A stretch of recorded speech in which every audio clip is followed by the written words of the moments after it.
So Future dropping his recent album Mixtape Pluto, I thought this would be a great time to show you guys how you can make those dark and really scary loops for someone like Future and for producers such as 808 Mafia to use. We'll ignore that. So I'm going to give you guys a preview of what the loop sounds like, and then I'm going to show you guys how you can make these ones yourself.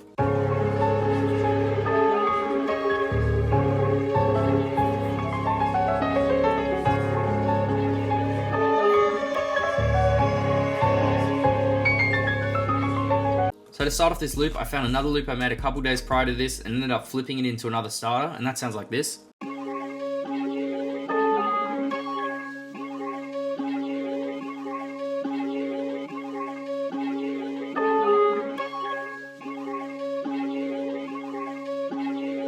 So after this starter, I wanted to add something to this loop that would send it down a different pathway that most producers normally wouldn't take, you know, make it unique, set it apart. So I added this low piano, and that sounds like this.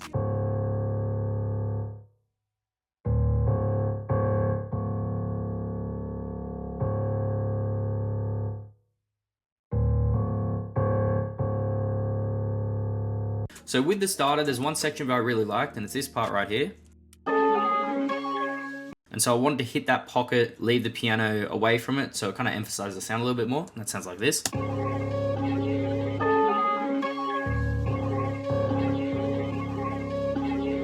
So next up, I added this piano from Contact. It's the Golden Age Grand Piano, and I just played with some of the settings. You can copy them here, and then I keyed in this MIDI, which sounds like this.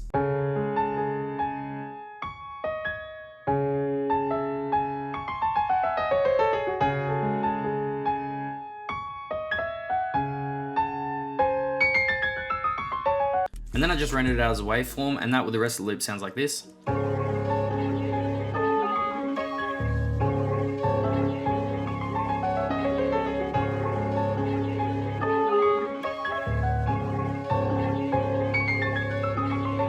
So I wanted to add some texture and ambience to the rest of this loop, so I got a layer out of Arcus and rendered it out, and I put it into the playlist and then played with the volume faders to get it to fade in and out to positions where I want it to be present more and a little bit more quieter to emphasize some of the other parts of the loop.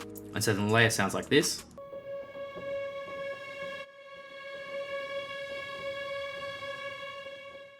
Just a really subtle string to add to the intricacies of the high end of the loop.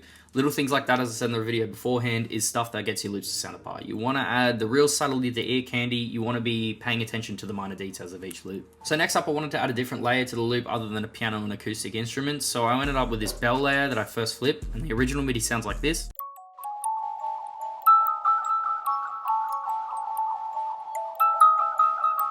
In terms of the effects, I just added this Portal preset with the mix turned down a little bit, Vocodex, Fruity Delay 3 on the triplet preset, and then Cymatics Lotus to give it that pitching up and down effect on the Submerge preset. Then after I rendered it out, I put it into the playlist and then pitched it down 12 semitones, so now it sounds like this. And then alongside the rest of the loop, it now sounds like this.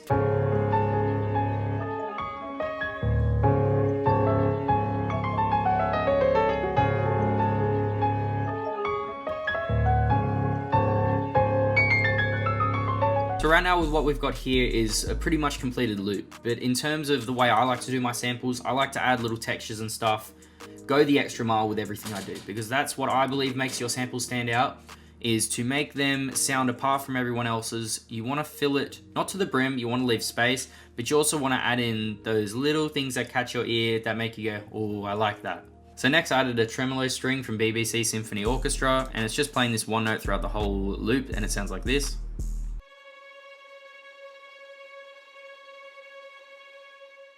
So I'm not really a classical music guy, but in my eyes, from what I see what the tremolo was doing, because it's waving up and down, it gives a sense of unfinishedness and uncertainty to the rest of the loop. So it kind of adds again to the vibe of what we're going with, of scary, keeps you on the edge of your seat type of loop. So for the last couple sounds, I got this siren out of Splice, and I just went and searched scary packs inside of Splice, found a game pack, and then I used this siren here.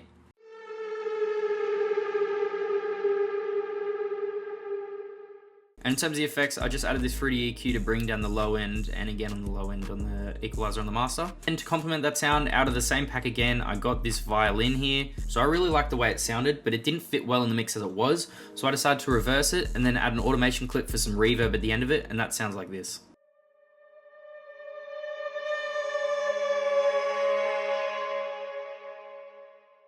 And then for the final sound of the loop, I just added this whispering sound effect that I got out of Splice. Just adds that little bit of top texture. Again, small things that make your loop pop. And that sounds like this. And as you can see, the volume is turned pretty much all the way down, as you don't want this to be your primary sound. You just want it to sit very far back in the loop. And all these small little things, once they come together, make the loop sound like this.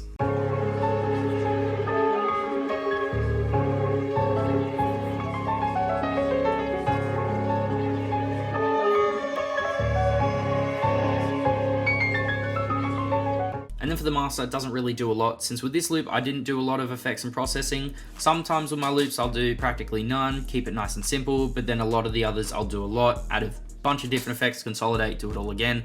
So in terms of the master for this one, doesn't really matter a lot, but I got this sound shifter, and I got this EQ just to bring down some of the mids and lows. This MOTT, which doesn't even work anymore, so you can get that out of there. This T-Rex tape machine at 80 on the Super Glue preset, which is one of my favorite mastering plugins. It just gives it a real nice warmth to it that other plugins don't really do. I've got this Ozone 9 on the master with this equalizer just pushing the highs up just a tiny little bit, and a maximizer just to bring the volume up just a tad. And then this final EQ just to bring up the highs once more, then bring down the lows. Yeah, that's going to be it. Thanks guys for watching. Make sure to like and subscribe, comment if you haven't already. Follow me on Instagram at @DashOTV. And yeah, be on the lookout for the new videos. Get my kits. I'm not good at outros. If you guys have any advice on how to do outros, make sure to leave it down below, and I'll see you guys in the next one.